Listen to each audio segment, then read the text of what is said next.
Hi guys and girls, welcome to Zilla Cabs. Right, in this week's video we're doing a shootout video on Celestion's range of Greenback speakers. Some of our favourite speakers, aren't they? Yeah, what we're going to do is we're going to talk a little bit about the speakers, and we're going to mix in a load of the sound samples of things you're going to use them for. But I think what we do is we'll kick off with the cleans. Here we go.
Alright, so you've heard the clean section there. So that was each speaker just played the same loop each time there. So the way I did this is we approached it in the same way that we did the Greenback Shootout. And if you haven't seen that video, we'll post a link to that one. So the way we did this is a while back I was asked to write a song for an ad that we did. And we've got all the guitar parts on the computer there for that. And there's a rhythm and a lead part. So we've used that audio as our sort of performance, and we've used a reamping box to play that back into the amplifier each time. So it's exactly the same performance played into the amp for each speaker. And then each speaker is mic'd up with the same mic. We're using a Tull G12. The beauty of that mic is that you literally just put it dead center on the speaker. It was designed to just go right in the middle of the speaker. It's got a really nice warmth to it as well. Yeah, so it's a really good reference mic for these sort of things. Yeah, so that's the way we set up for this. And the amp that we use, it was the Royal Atlantic, wasn't it? The Mesa Boogie. Alright, so that's how we're doing the clean stuff. Let's have a little bit of a history on the Greenback then, shall we? Okay. Well, I'm going to hold my hands up here. I'm going to give my history of the Greenback. Now this, I'm no expert on this. There's loads of websites out there that will give you the exact date, so I might be a little bit out here. This is kind of just what I've semi-learned or kind of tried to figure out over the years. Yeah. But the Greenback came about, well, the Greenback is one of the first ceramic speakers that Celestion makes. So ceramic magnet speakers. So it's just like a standard ferrite magnet. Yeah. And the reason they did that was Alnico, the compound aluminium, nickel, and cobalt, started going up in price, and that's what predominantly was used on their speakers. Yeah. So you've got a magnet that's just flying through the roof with the price. So they looked for a cheaper alternative. Now, tonally, it turned out that it was a little bit more aggressive and kind of suited the music at the time. Yeah, the ceramic magnet wasn't it? Yeah, and there was also a little bit of a jump in power.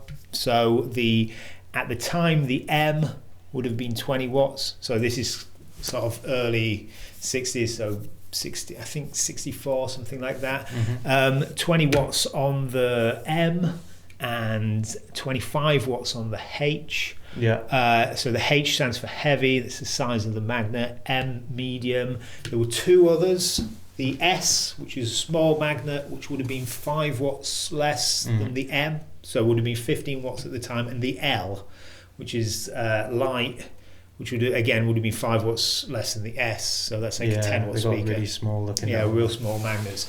Now, you don't see that many of those. We've got a few S's around. They haven't really gone down in history as being the sort of classic. No, because I think at the time, I mean, the reason Greenbacks really took off is Marshall were using them. Yeah. Marshall needed, was where the 4x12 came about, and you were saying earlier the 8x12. Yeah. From the power, we're kind of spoilt these days. You can easily just go and get a 150 watt speaker out of the box. Now, they were real restricted with what they could, what speakers they could use. So you've got a 20 watt speaker or 25 watt on the H. So you need 4 of them for a 100 watt amp.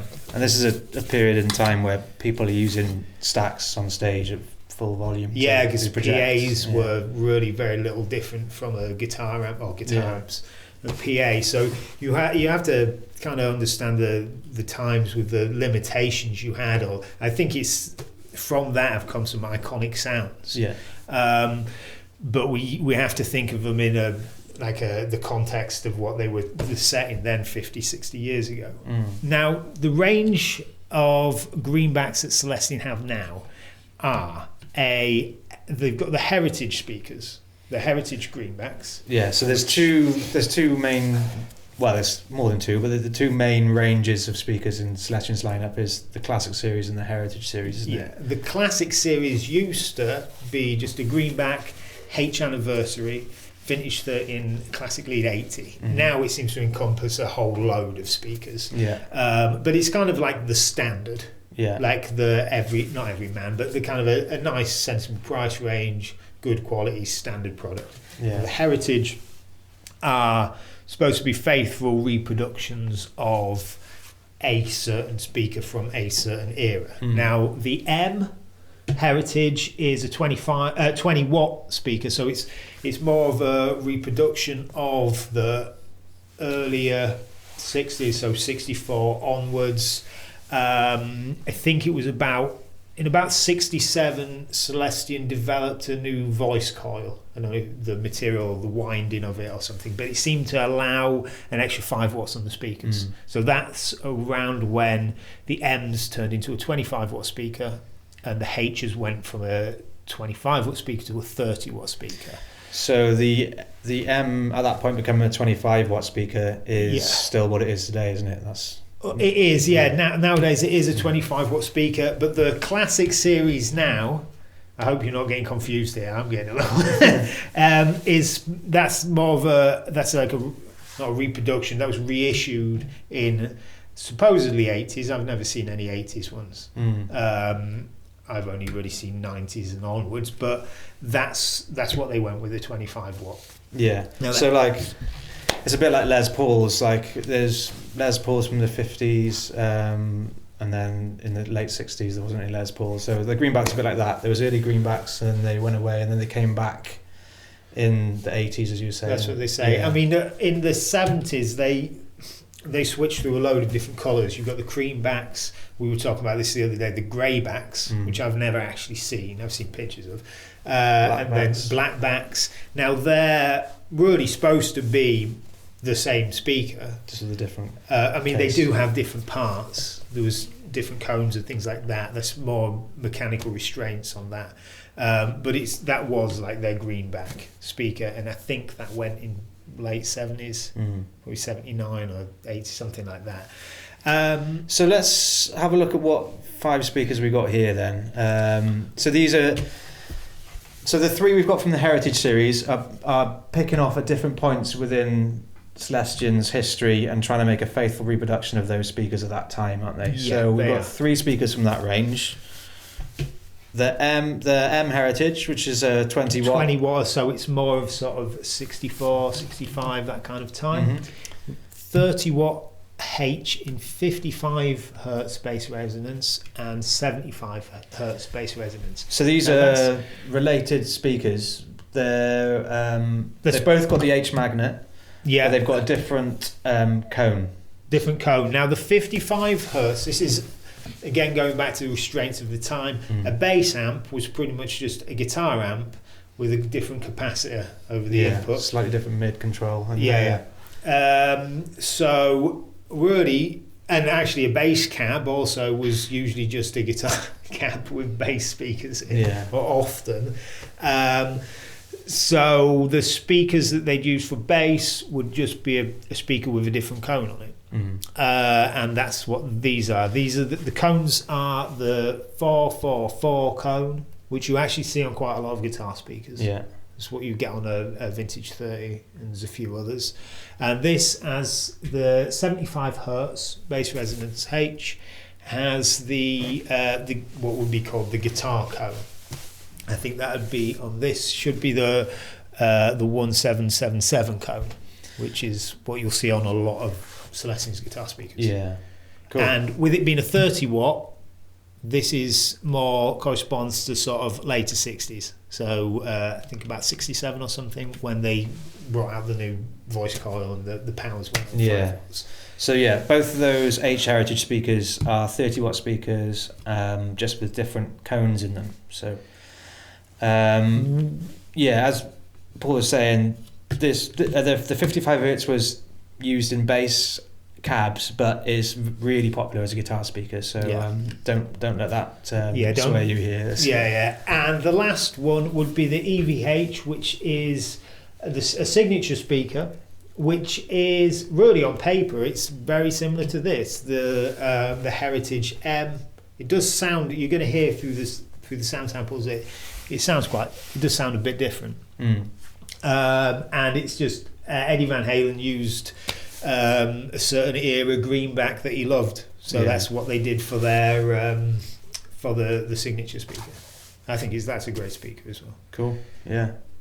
All right, so hopefully that makes sense. A bit of history on the greenbacks. I think the best thing to do now is listen to some more sound samples. First, you're going to hear the rhythm part of the song. Play through each speaker. It was recorded with a Paul Reed Smith, and it's going into the Mesa Royal Atlantic, as we said, with plenty of gain on. And then after that, I'll go straight into the lead as well. So I'll just give you a chance to hear how the speakers respond to chord stuff as well as lead playing. So here goes.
would talk about the sound of the speakers. Yeah. All right, so hopefully, as you can tell there, under gain, I think you start hearing a bit more of the speaker's characteristics coming out as they get pushed a bit more to what they can do. I think it's more pronounced. I think actually the differences are quite similar, but it's just more pronounced with the gain, isn't it? A bit easier to spot. Yeah. So I'm going to jump in there and say what I think. Go for it.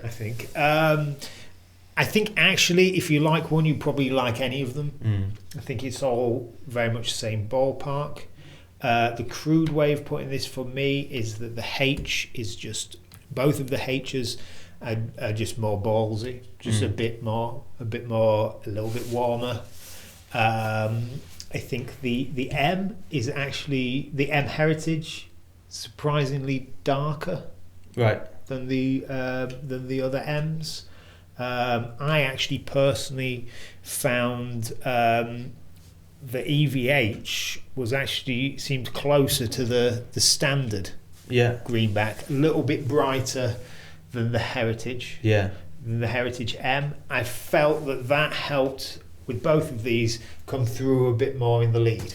Yeah, definitely. I don't know if it was me being aware of what the speaker looks like, but I was getting a more early 80s kind of image of perception of sound from the EVH speaker. With the lead tone, it just seemed to have that I don't know, that mid-range to it that just kind of just put me in mind of that. Maybe I was just looking at the speaker too much and the sticker on it, the stripes. I think the H, both H's actually overall were probably some of my favourites. They just seem to project a bit more to me. A bit, I don't know what the word would be, slightly less compressed maybe actually. Yeah, just a bit more strident sounding, a bit stronger. And what did you think between the 55 and the 75? I thought there was surprisingly less difference than you'd think. I wouldn't say that like, oh my, that's a bass speaker. No, not at all. The 75 I think had a little bit more upper mid projection to me, but both great speakers. This is the 55 hertz H Heritage is probably my favorite speaker. I just absolutely love that speaker. My playing would normally be with a Marshall, just run real hard, and tend to be in a more three-piece kind of setting. So you've got to cover a little bit more ground in the kind of fullness, fatness of what you've got, and I love it for that. I think it really sings. But then saying that I would play any one of these and wouldn't even bat an eyelid. No. I loved them.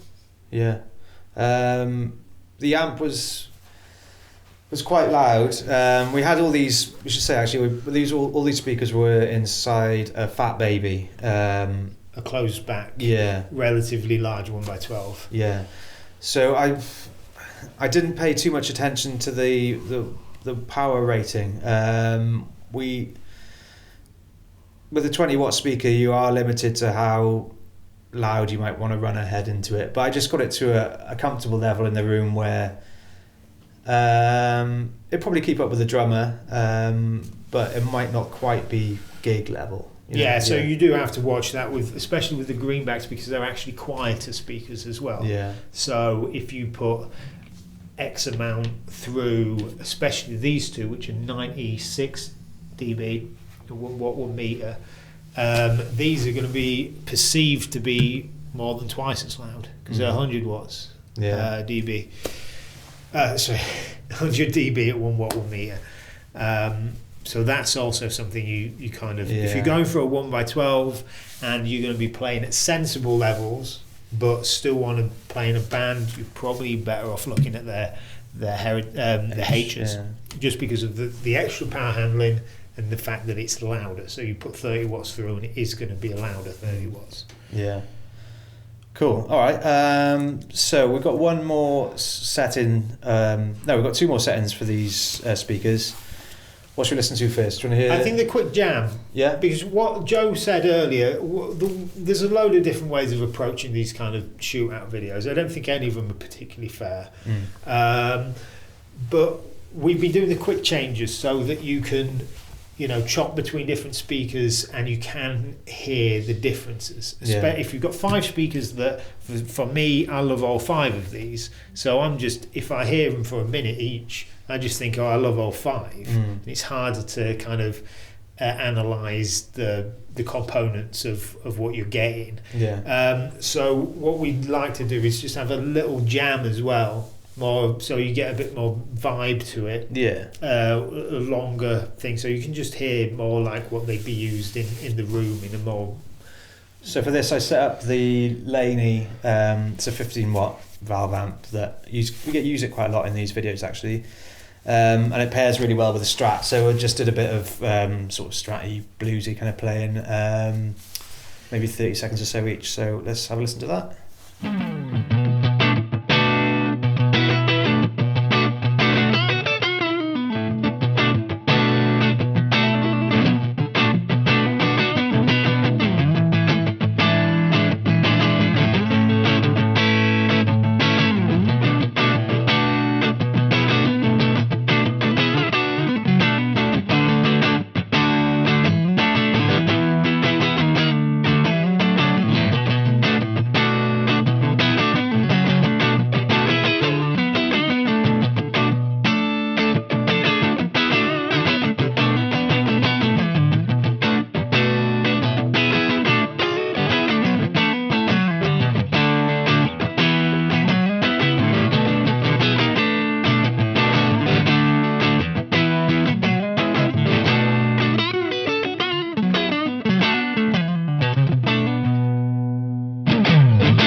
So, you had the jam. Yeah. What did you find? So again, like you, I like all of these speakers, so it's really hard to narrow it down into any favourites or anything like that. And there's not really, because these are all from the same sort of family and like voice almost. There's not anything that's inappropriate or does something better than anything else. Yeah. It just comes down to personal preference of what catches your ear, I think. Yeah. And for me, it tended to be the H Heritages, which of course are the more expensive ones. So only ever so slightly. Yeah. But I think for me the H Heritage 55 and 75 are fantastic speakers. But they're all great speakers. But I love any of the Greenbacks with a Strat. I just think it just adds a bit of, just tames a little bit of the twang. Yeah, that's a good point actually, because that kind of playing, you might tend to think of that as being more of a Fender amp or that sort of thing, and the Laney combo's got a Jensen in it, so that's maybe what I hear that kind of thing with more typically. But these British speakers do this sort of thing really well as well. I love that. Yeah. Okay, so I hope you enjoyed the video. We had loads of fun making it. I've wanted to do this video for ages just because I love these speakers so much. So if you haven't subscribed already, we'd love it if you joined the team. Hit the subscribe button below, hit the notification button so you can see when our new videos come out. If you've got any experience with the Greenbacks, any recommendations or anything, just leave us a comment below. We love hearing from you.